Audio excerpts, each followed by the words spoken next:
Halo semuanya, di pertemuan kali ini kita akan mempelajari tentang persamaan Laplace.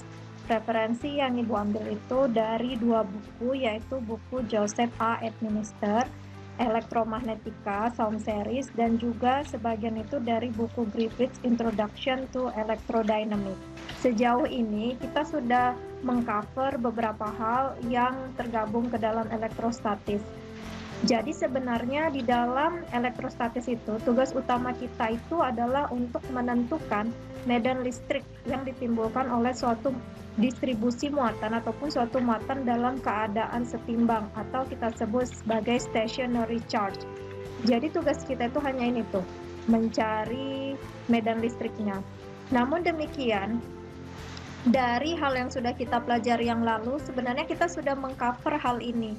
Yang pertama, sekali kita pelajari terlebih dahulu, silakan kalian buka buku catatannya, itu kita menggunakan hukum Coulomb dengan persamaan yang diberikan ini. Untuk mencari kuat medan listrik pada suatu tempat, kita itu menggunakan persamaan 1/4 pi epsilon 0 integral dari rapat muatan, terserah ya rapat muatannya apakah dalam bentuk garis jika bendanya garis, apakah berbentuk permukaan jika distribusi muatannya dalam permukaan, ataupun berbentuk volume jika muatannya terdistribusi dalam volume dibagi dengan R kuadrat, lalu arahnya itu adalah vektor satuan R d tau. Tau di sini maksudnya itu tergantung ya, bisa dia dl kalau bendanya berbentuk garis, ds kalau bendanya atau distribusi muatannya dalam suatu permukaan, atau dv kalau distribusi muatannya di dalam suatu volume. Namun seperti yang sudah kita pelajari sebelumnya, ini tuh agak rumit dia. Integrasinya rumit dan juga kita memperhitungkan si vektor satuannya. Dimana kalau kalian ingat, vektor satuannya itu adalah vektor R dibagi dengan besar vektor R itu sendiri.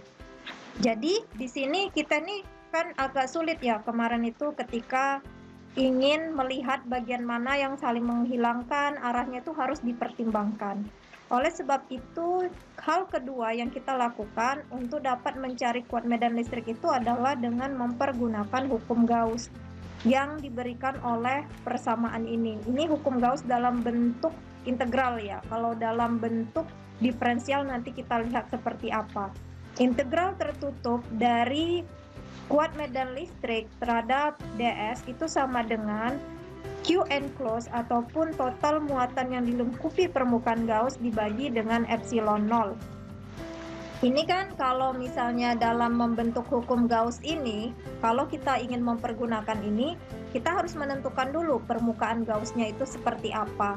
Ini juga sehingga cara yang terbaik untuk mencari kuat medan listrik adalah dengan mencari potensial listriknya terlebih dahulu.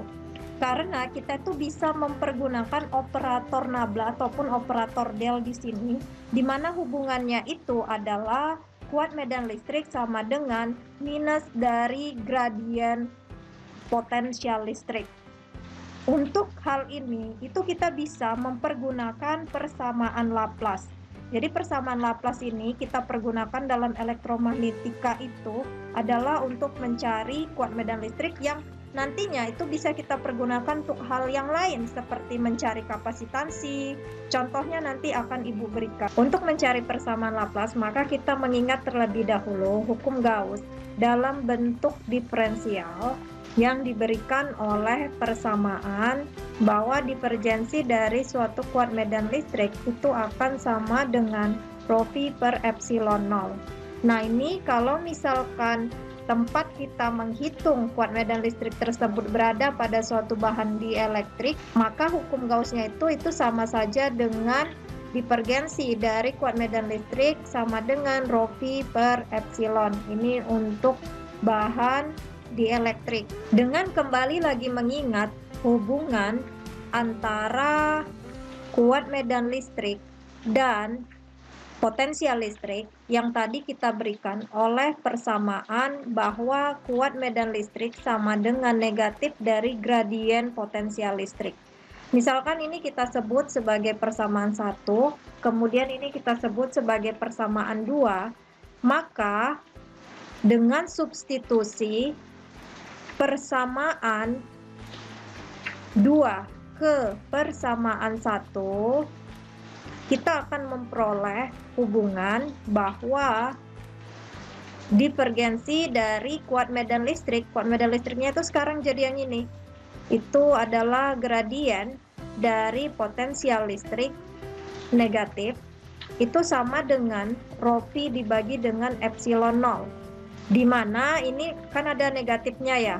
Ini bisa kita pindahkan ke suku sebelah kanan, sehingga di sini menghasilkan divergensi dari ini gradien potensial sama dengan negatif rho V per epsilon 0. Di mana ini kalau dikali itu menjadi operator nabla dikuadratkan potensial sama dengan minus rho V dibagi dengan epsilon 0. Operator nabla kuadrat atau operator del kuadrat ini kita sebut sebagai operator Laplacian, di mana keseluruhan persamaan ini kita sebut sebagai persamaan 3, merupakan persamaan Poisson. Jadi seandainya kita memiliki suatu ruangan yang di dalamnya itu terdapat distribusi muatan sebesar rho V, maka kita bisa mencari potensial listriknya dengan mempergunakan atau menyelesaikan persamaan Poisson ini. Namun seandainya kita memiliki suatu ruang, jika ada ruang yang dimana di sini tidak ada muatan yang terlingkupi, berarti kan rho V-nya itu sama dengan 0. Dan permitivitasnya, epsilon 0-nya di sini dia serba sama.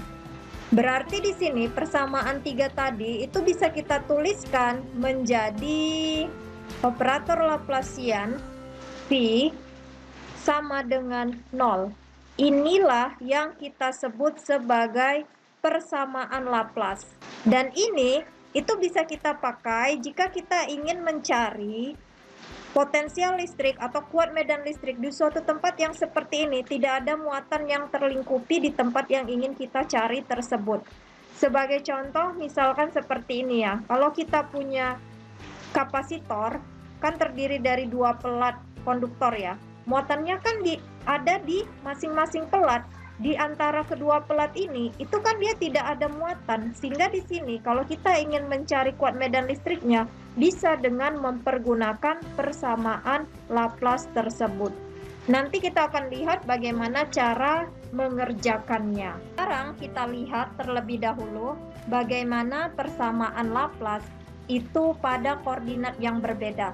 Jadi sama seperti kita mencari kuat medan listrik ataupun mencari potensial listrik, kita memperhitungkan bentuk dari distribusi muatannya. Demikian juga untuk persamaan Laplace, itu koordinat yang kita pakai itu berpengaruh. Kalau untuk koordinat Kartesius, seperti biasa, ini kita sudah tahu ya, kalau dia itu terdiri dari X, Y, dan Z, maka operator Laplace-nya itu dikali dengan potensial listrik atau menjadi persamaan Laplace-nya sama dengan turunan parsial kedua dari V terhadap X ditambah turunan parsial kedua dari V terhadap Y tambah turunan parsial kedua dari V terhadap Z, dan ini semua sama dengan 0. Sedangkan untuk persamaan Laplace di koordinat silinder, maka kalian bisa perhatikan, ingat lagi koordinat silinder itu dia mempunyai komponen yang membentuk lingkaran alasnya itu adalah V, kemudian yang menentukan tinggi dari silinder itu adalah Z, sedangkan jari-jari dari silinder itu adalah R. Dia memiliki R, V, dan Z. Untuk persamaan Laplace-nya itu sama dengan 1 per R turunan terhadap R, R turunan parsial V terhadap R ditambah 1 per R kuadrat dikali dengan turunan parsial 2 V terhadap V ditambah dengan turunan parsial 2 V terhadap Z, dan ini sama dengan 0. Jadi di sini ada faktor, ini 1 per R, ini 1 per R kuadrat untuk yang bagian R, dan juga untuk bagian yang pi, sedangkan z itu tidak ada apa-apa di depannya. Persamaan Laplace untuk koordinat bola itu dia lebih complicated lagi. Seperti yang kalian ingat, untuk koordinat bola itu dia ada mengandung untuk membentuk lingkaran tengah itu adalah pi, lalu untuk membentuk melingkarnya bola itu, bulatnya bola itu adalah theta, dan jari-jari bola itu sendiri adalah r. Sehingga di sini untuk mendefinisikan bagian yang melengkung itu kita pakai r sin theta dpi. Oleh sebab itu di sini akan muncul 1/r kuadrat sin theta.